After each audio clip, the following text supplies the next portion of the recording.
Bonjour et bienvenue en tête-à-tête sur France 24. Mon invité est Tidjane Thiam. Bonjour. Bonjour, Monsieur Perelman. Alors après une carrière de banquier qui vous a amené jusqu'à la tête notamment du Crédit Suisse, vous êtes revenu en Côte d'Ivoire. Le financier, si vous permettez. Je fais beaucoup d'assurance, beaucoup plus d'assurance que de banque. C'est vrai.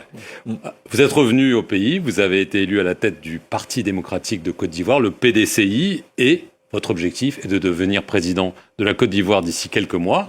Alors le 17 mars, la Commission électorale indépendante a publié la liste électorale provisoire pour l'élection. Laurent Gbagbo n'y est pas, Charles Blé Goudé non plus, Guillaume Soro non plus, mais vous, Tidjane Thiam, y êtes. Est-ce que ça veut dire que vous serez sur la ligne de départ ? Écoutez, je vais d'abord vous dire pourquoi je suis là, parce qu'on parle de cette interview depuis longtemps, vous et moi. Je suis là parce que je suis inquiet.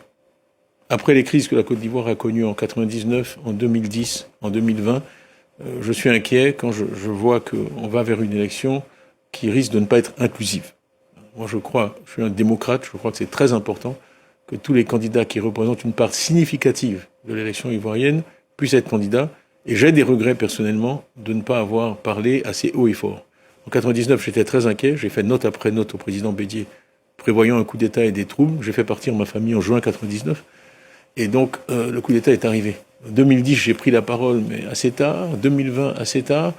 Donc, j'ai décidé maintenant de me mettre en position de parler avec autorité, de devenir président d'un parti politique et d'être un acteur pour éviter que mon pays n'aille à une catastrophe. Alors, vous dites que vous êtes inquiet parce que c'est une liste provisoire et que vous pensez que peut-être vous ne serez pas sur la ligne de départ quand la liste définitive Non, sera... mon inquiétude n'est pas par rapport à moi, elle est par rapport au pays. Par rapport au pays. Je dis une élection où des candidats qui représentent des millions d'Ivoiriens ne sont pas représentés, ce n'est pas une vraie liste. C'est un problème. Voilà. Donc mon cas personnel, oui, je suis sur la liste, je suis ivoirien, je satisfais à toutes les conditions et je suis sur la liste. Alors attendez, parce qu'il y a depuis des semaines quand même une controverse, notamment déjà sur les origines sénégalaises de votre père, mais notamment sur votre double nationalité française. Alors je cite l'article 55 de la Constitution, il stipule qu'il faut être exclusivement ivoirien pour être candidat. Vous avez demandé à être déchu de votre nationalité française. Est-ce que c'est le cas ? Est-ce que ce sera le cas pour l'élection ? Tout à fait. La formule, c'est en fait libération de son allégeance. Donc j'ai demandé d'être libéré de mon allégeance à la France française. Et ce processus est en cours, on a fourni tous les papiers. Et je pense qu'une décision sera publiée incessamment. Donc vous n'avez pas d'inquiétude de ce point de vue ? Pas d'inquiétude de ce point de vue. Mais je voudrais aussi qu'on parle de la Côte d'Ivoire. D'où la Côte d'Ivoire est après 15 ans de régime RHDP. On va en parler, mais parce que ma nationalité, c'est une diversion. On essaie de faire de moi le sujet de cette campagne. Le sujet de cette campagne, le pouvoir. Le sujet de cette campagne, c'est un bilan de 15 ans de gouvernement quand on demande à en avoir 5 ans de plus. Le sujet de cette campagne, ce n'est pas la nationalité de Tidjane Thiam. Quels que soient les efforts déployés pour me mettre en première page des journaux tous les jours et escamoter le débat qui est le débat républicain digne, qui est celui de dire où est-ce qu'on en est après 15 ans de RHDP. Mais est-ce que vous pensez que d'ici, vous dites la nationalité française c'est réglé, mais est-ce que vous pensez qu'il y aura d'autres dispositions, peut-être du code électoral, qui vont être mises pour vous empêcher d'être candidat ? Bien sûr, il y a tout un débat sur ma nationalité ivoirienne. Ma famille est la seule famille qui a donné 5 ministres à la République de Côte d'Ivoire. Mon père, il y a eu 5 présidents. Mon père a été ministre de Foué-Boigny. J'ai été moi ministre de Bédier. Mon frère Daouda a été ministre de Guéhi. Mon frère Aziz a été ministre de Gbagbo. Et ensuite mon frère Augustin est maintenant ministre de Ouattara. Donc je ne pense pas qu'on puisse parler de népotisme, parce que pour être soutenir des présidents aussi différents, on doit quand même avoir quelques mérites. Alors le fait qu'aujourd'hui ma nationalité soit remise en cause, c'est plus un embarrassement pour la Côte d'Ivoire qu'autre chose vis-à-vis de l'extérieur et du reste du monde. Est-ce que ça vient de la présidence ivoirienne ? Ça, il faudra mener, vous êtes un journaliste, il faudra mener vos propres investigations. Je suis sûr que vous avez mené les vôtres. Mais je garderai mes conclusions pour moi si vous me le permettez. En tout cas, c'est un débat déplaisant qui ne grandit pas la Côte d'Ivoire. Est-ce que vous en avez parlé au président Ouattara ? Je veux revenir encore une fois, désolé, mais au bilan de 15 ans, parce que derrière ça, il y a des choses graves. La Côte d'Ivoire, en mathématiques, est 13e sur 14 pays africains qui sont classés. Au PASSEC, les étudiants de terminale de Côte d'Ivoire testent au niveau 3e. On a des milliers d'enseignants, de déficit d'enseignants. On a des statistiques de santé dans bien des domaines inférieurs à celles du Burkina Faso ou du Sénégal.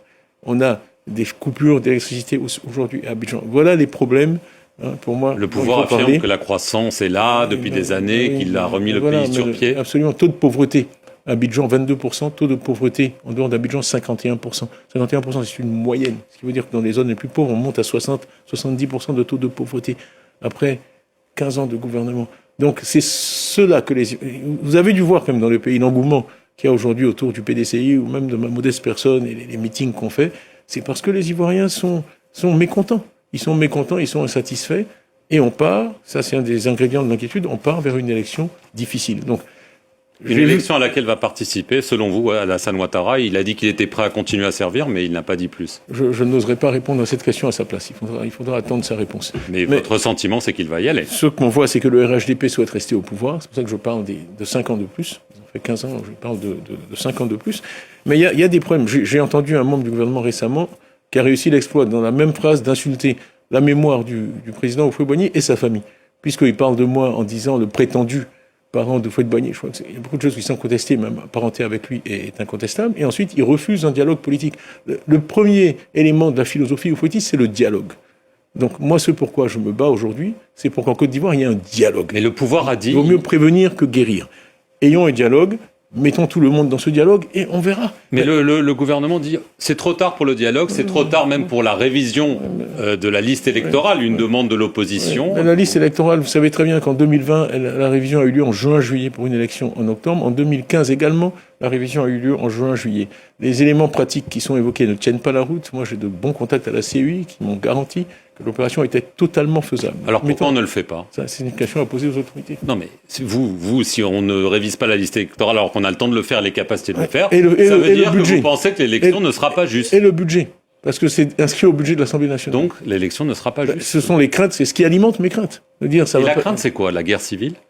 Ce sont des mots... Moi, je préfère vraiment ne pas envisager ce genre d'hypothèse. Nous sommes là, en tant que leaders politiques, pour être responsables et éviter aux Ivoiriens les peines et les horreurs qu'on a connues dans le passé. J'étais à Duéko il n'y a pas très longtemps, j'ai rencontré le collectif des victimes, je vais partout en Côte d'Ivoire, personne n'a envie de revivre ça.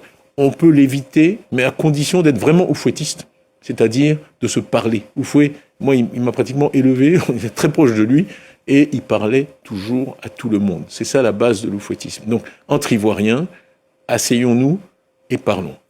Alors... pour être oufouettiste, il faut aussi être investi officiellement par le PDCI. Ceci passe par une convention.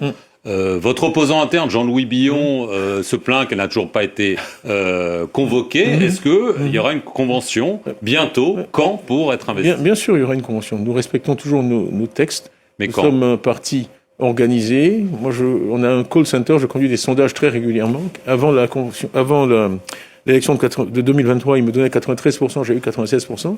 Ces sondages internes me donnent actuellement 94%. Donc le parti est réuni autour de ma personne. Oui, il y aura une convention.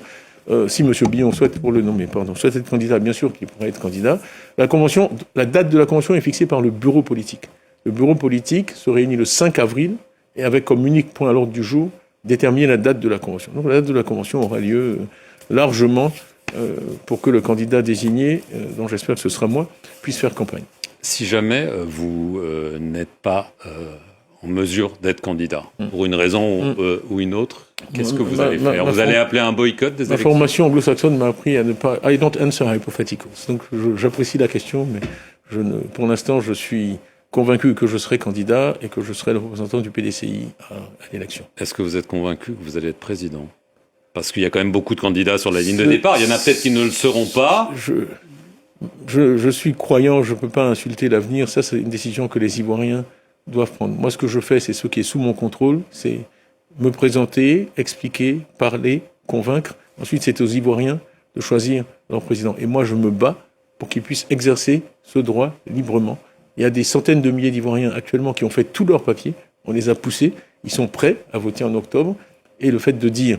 vous allez faire la RLE, mais après l'élection, ça leur interdit d'exercer ce droit. Comme j'ai dit, c'est comme un match de football, on vous dit, vous pouvez marquer des buts, mais après la fin du match.